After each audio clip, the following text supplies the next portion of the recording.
Muy bien. Entonces, en ese campo, en ese sentido, nosotros hacíamos referencia eh, a la democracia, ¿sí?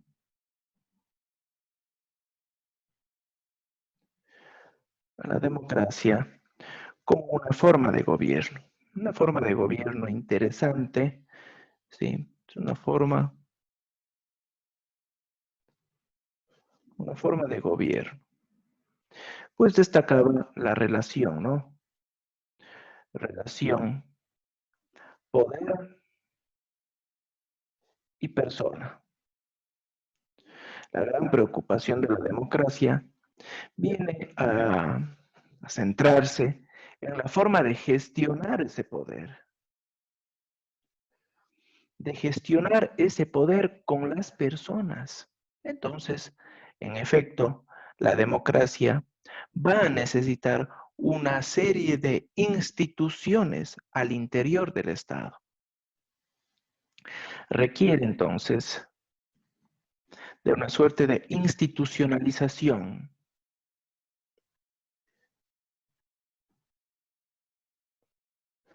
Institucionalización porque obviamente lograrlo permitirá gestionar ese poder a través de personas.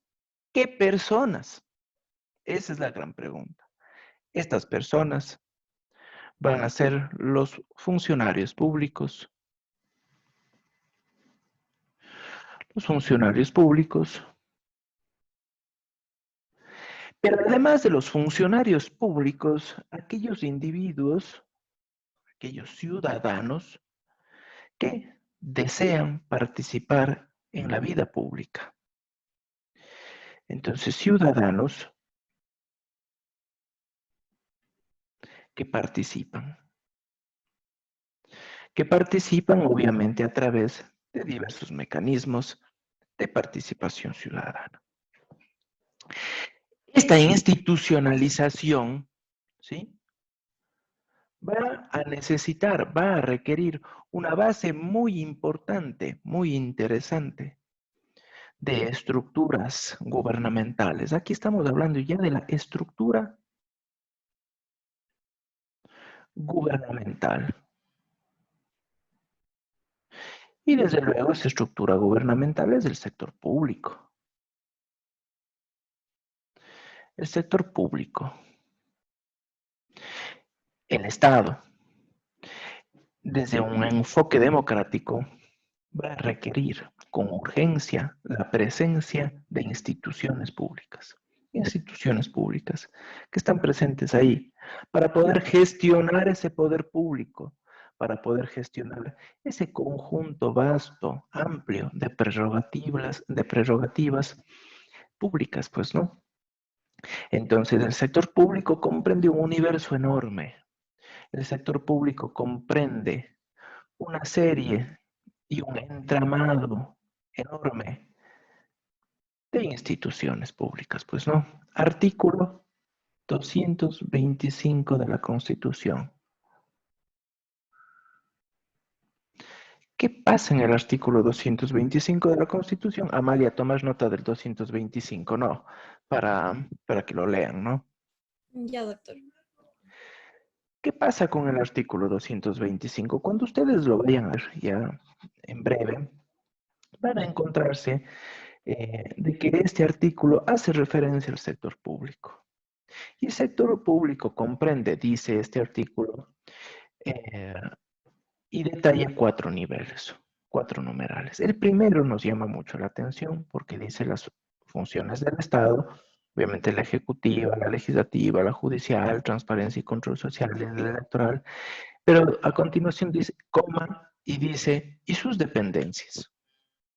En efecto, cuando nosotros solamente nos centramos en la función ejecutiva, nos vamos a dar cuenta de que en el momento en el que accionamos exclusivamente función ejecutiva, nos vamos a encontrar de que ahí se va a desplegar un mapa enorme de instituciones. No solo los ministerios, sino también las instituciones que dependen de los ministerios y que dependen de la función ejecutiva, por lo tanto, que llega hasta las gobernaciones.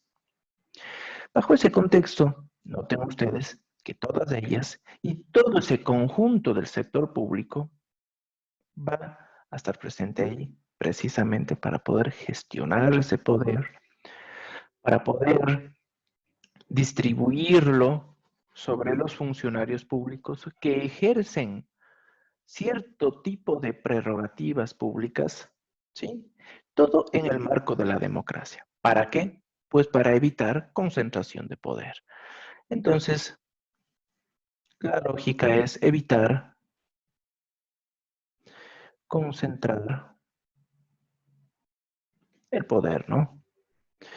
Y es que la democracia en cuanto tal no es pues un concepto nuevo, al contrario, es un concepto que ya nos trae el mundo griego, pues, ¿no? Ustedes van a ver que en esa medida ya los griegos hablaban acerca de la importancia de la democracia. Eh, Nos vamos a dar cuenta que en esa medida la democracia es prácticamente y reúne, si cabe el término, ¿sí? La cosa pública, ¿sí? La cosa pública. Eso es la democracia. Eh, en efecto, nosotros nos vamos a dar cuenta de que esa cosa pública necesita ser gestionada. Cosa pública o una cosa de la comunidad.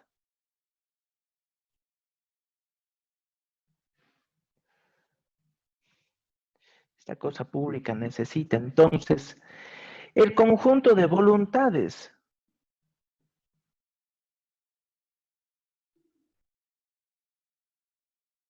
para gestionarla.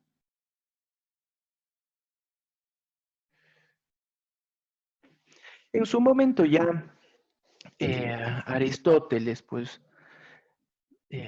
dejó claro la necesidad de la democracia, pues, ¿no? Entonces, sí que eh, Aristóteles ya manifestaba en su momento, ¿sí? Aristóteles expresaba la necesidad de un modelo democrático, la democracia, porque vivir en democracia es vivir en libertad, con independencia, y sobre todo con independencia de sus merecimientos, o sea, en igualdad. Democracia es vivir en libertad y también en igualdad. Porque dicho sea de paso, las decisiones que se toman en un régimen democrático tienen el mismo peso, tienen el mismo peso, las expresiones de voluntad de individuos que tienen una posición fuerte en la sociedad que una persona que no tiene una posición fuerte. En ese sentido, es un régimen en donde está presente un conjunto de libertades, ¿sí? De libertades, de igualdades, que lo que va a generar o va a tratar de generar es equidad. Esa es la idea, ¿no? Es equidad. Desde luego que nosotros podemos decir que esa evolución histórica del concepto de democracia ha ido pasando, ha ido discurriendo de a poco, ¿sí? Y va a necesitar algo más que la pura y simple libertad e igualdad, ¿sí? Entonces, tiene que irse decantando este concepto de libertad para lograr una equidad. Actualmente,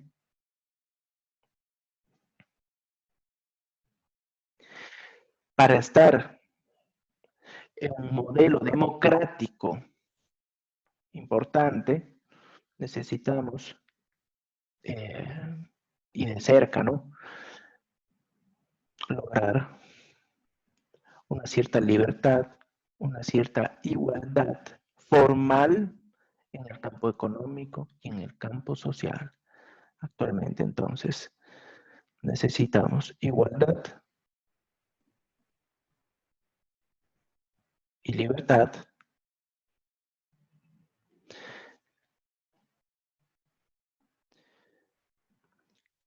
campo económico y social. ¿Por qué en el campo económico y en el campo social? Porque en esa medida logramos dignidad humana.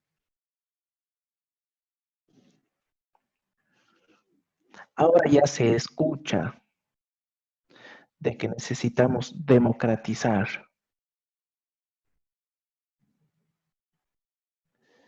¿Qué es democratizar?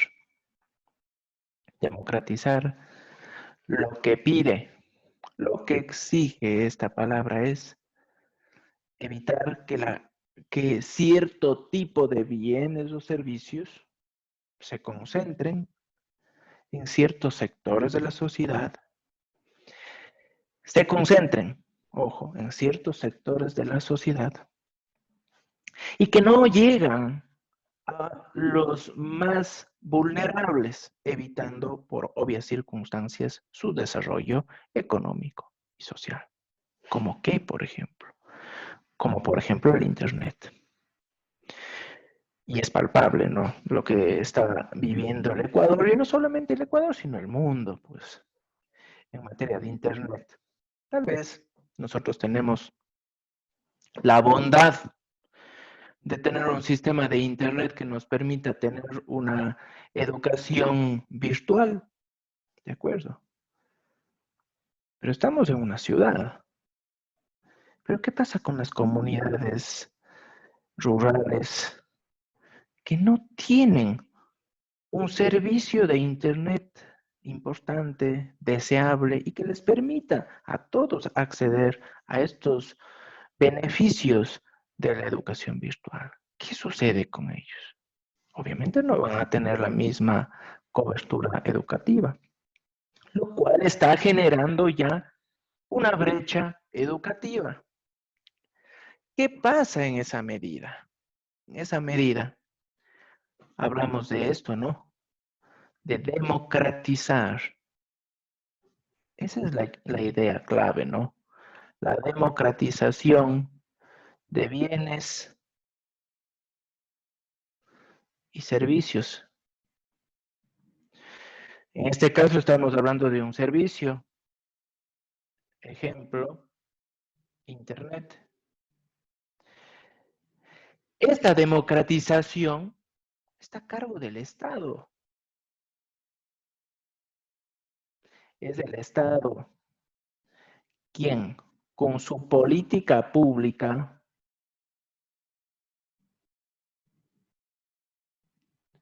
quien debe democratizar este tipo de bienes y servicios. ¿Para qué?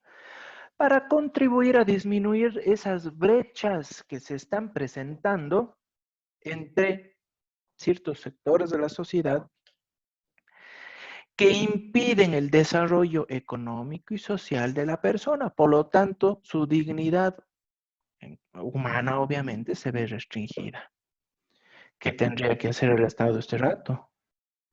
Bueno, pues invertir, fomentar el servicio público de Internet en los sectores rurales. ¿Para qué? Para evitar de que los jóvenes, los niños que tienen ya este rato una educación virtual, puedan tenerla sin necesidad, figúrense, de estar acudiendo a... El otro día me comentaban que muchos, muchos niños acceden de un sector rural por estar aquí, como no tienen internet en sus casas, se van a la junta parroquial, al patio, toditos.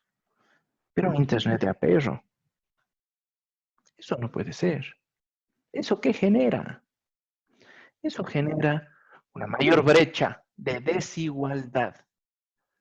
Y la desigualdad tiene que ser proscrita por parte de quién? De la democracia. ¿Sí? En esa medida, ¿sí? Esta cosa pública tiene que ser gestionada. ¿Qué cosa pública estamos hablando actualmente en este ejemplo? Del Internet. El Internet es público, es un servicio público que tiene que ser gestionado por parte del Estado. ¿Sí? Tiene que ser gestionado en esa medida. Vean ustedes. En sentido original,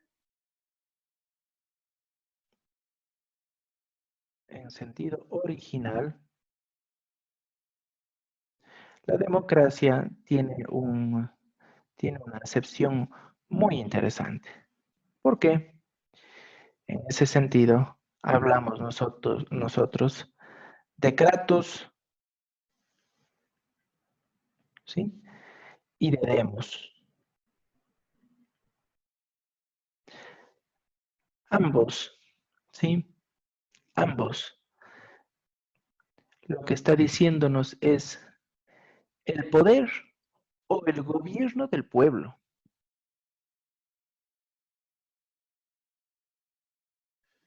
El gobierno del pueblo.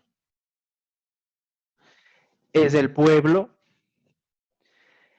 quien elige a sus representantes, a sus funcionarios públicos, quien participa en la toma de decisiones para gestionar este poder, que busca gestionar la cosa pública, ¿sí?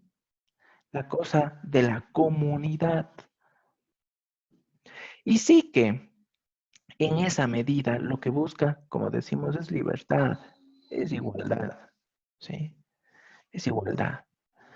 Claro, en su momento, este poder del pueblo originalmente solamente estaba enfocado en una suerte de participación del ciudadano, ¿sí? ¿En dónde? En el ágora. En el ágora, que era un espacio, ¿no? Un espacio en donde se reunía eh, todo ese conjunto de individuos, ¿sí? Un conjunto de individuos quienes obviamente todos votaban, votan, deciden en igualdad de condiciones. Todos son iguales. Ricos, pobres, altos, gordos, flacos, todos. Los griegos ahí hablaban de algo muy interesante, porque en efecto, esas reuniones de los individuos en la plaza pública, en el ágora, ¿sí? Para tomar decisiones de interés general, se denominaba de que era un acto de isonomía, o sea, de igualdad, de un tratamiento legal para todos. O sea, es un autogobierno. La igualdad es isonomía.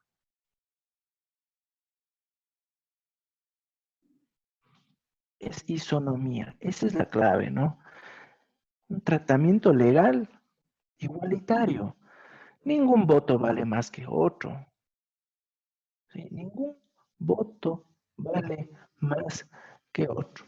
En efecto, la democracia como tal va a ser abordado por los griegos a detalle. Eh, Va a ser decantada en ese sentido. Y obviamente van a ser los pioneros en la democracia representativa. ¿Sí? Hablamos de una especie de democracia representativa.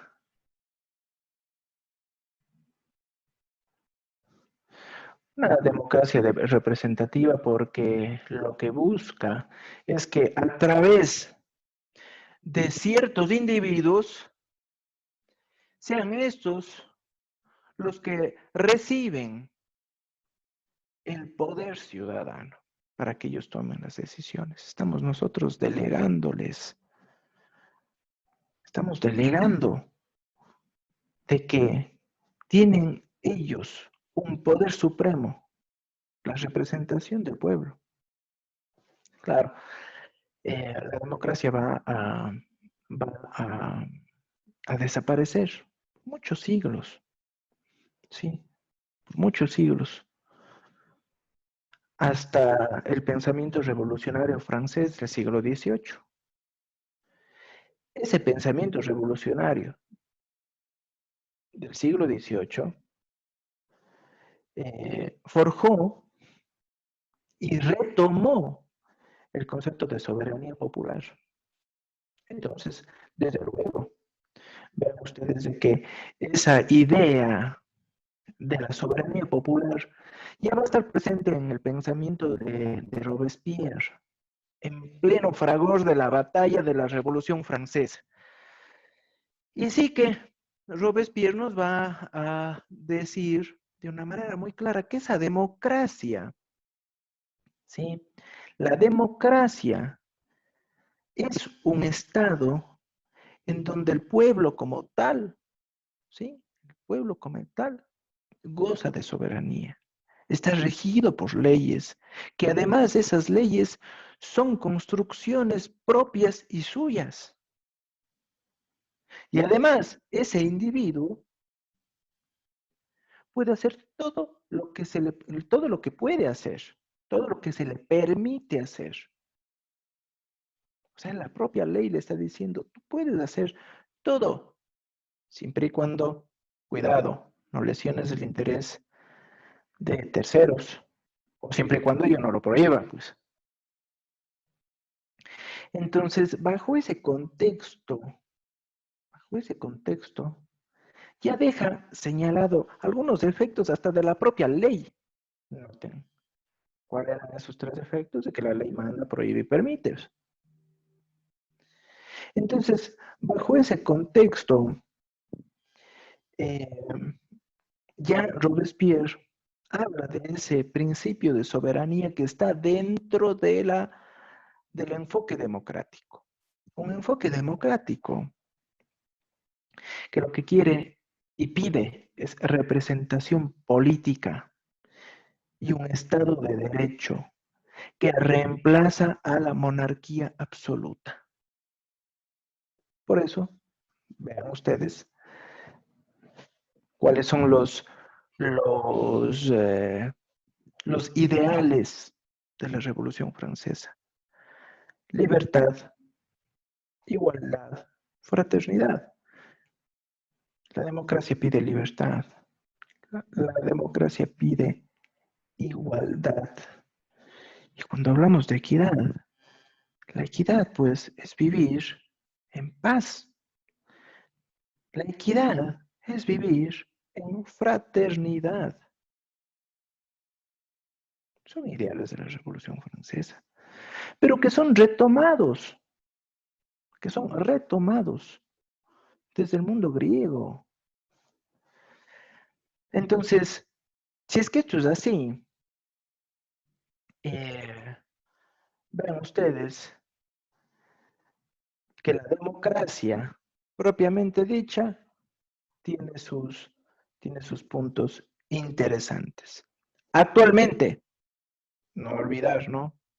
No olvidar de que nosotros hablamos de esto, ¿no? De democratizar, ¿sí?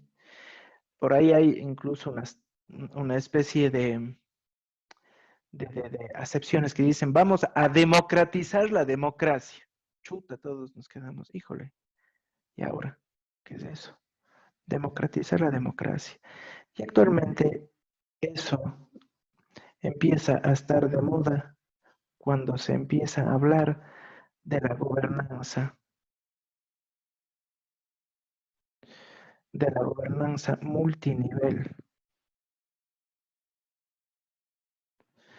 ¿sí? De la gobernanza multinivel. ¿Qué es esto de la gobernanza multinivel? La gobernanza multinivel es reconocer, valorizar la opinión, la participación de los sectores de la sociedad directamente involucrados con cierto tipo de bienes o servicios. Reconocer opinión, ¿sí?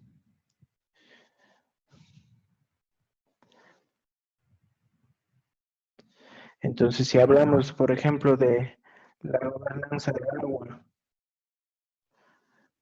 la gobernanza multinivel del agua, el Estado decide directamente sin consultar. No, cuidado.